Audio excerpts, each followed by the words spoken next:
Commodities as a space is something that also seen equal amount of downside, even though some of them have been looking pretty steady. Let's bring in our experts to talk about it.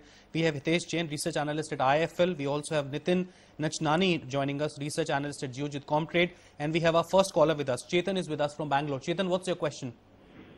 Good afternoon. Yeah, I have around 10 kgs of silver, around 56,000. And I have a gold of half a kilo of gold, around 27. So I just want to know what will be the future of this both commodities. Sure, I can hold it for up to 1 hour, between 1 to 3 months of range. So could you please advise me, and what is this both commodities heading towards? Right. Hitesh, what's your response to Chetan's query? Starting with silver, I believe that the client has actually bought silver at a resistance level, which is 56,000 itself. And the support, which we believe is near-term support, is at 54,500. What we advocate is the client to basically exit the position on any bounce due to weaker rupee. The position should be exited or liquidated close to 56,000 levels, because any substantial upside is not seen in silver prices, taking into consideration that silver is also an industrial metal. Apart from being a precious metal, silver also derive cues from the tone in the industrial commodities, and the tone in copper and other industrial commodities on a weaker side. So it is suggested that the client should exit position at close to 56,000 levels.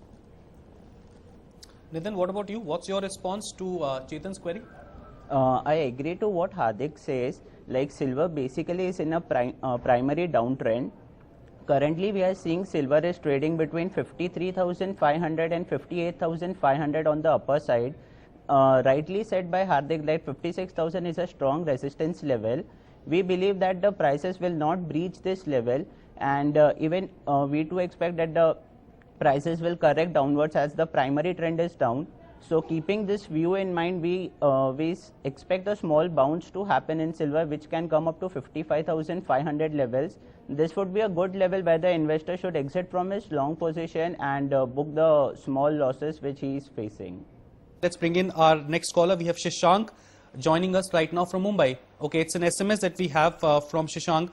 Holds one lot of crude oil. He's actually short sold one lot of crude oil at 4965. Wants to know what he should expect right now. Nitin, first to you. What's your opinion on Shashank's query? What he should do right now? Right, in case of crude, the primary trend for crude is up. The intermediate trend for crude is also up. But in the short term, we are observing some correction in crude. Going forward, the crude has an immediate support at 507.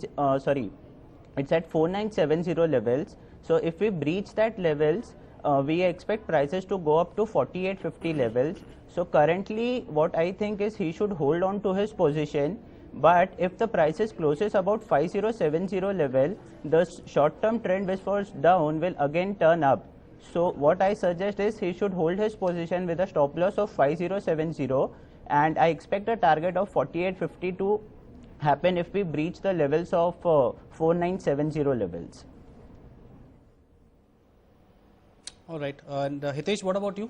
Yeah, I endorse the same views. Actually, the near-term trade in crude oil is absolutely on the lower side, and we have witnessed in the past few days that crude has breaching after $100 also again bounces back to the $96-95 levels. On the MCX front, we believe that the support lies at 4970, 4980. Till those positions, the gentleman can hold short positions, and if it breaches 4930, one can trigger fresh shorts also. All right, Hitesh and Nitin, thank you so much for your time, gentlemen. We'll have to wrap it at that. Thank you so much for your time. Great chatting with you.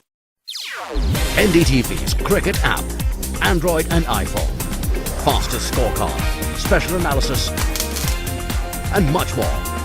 Download free. ndtv.com/apps.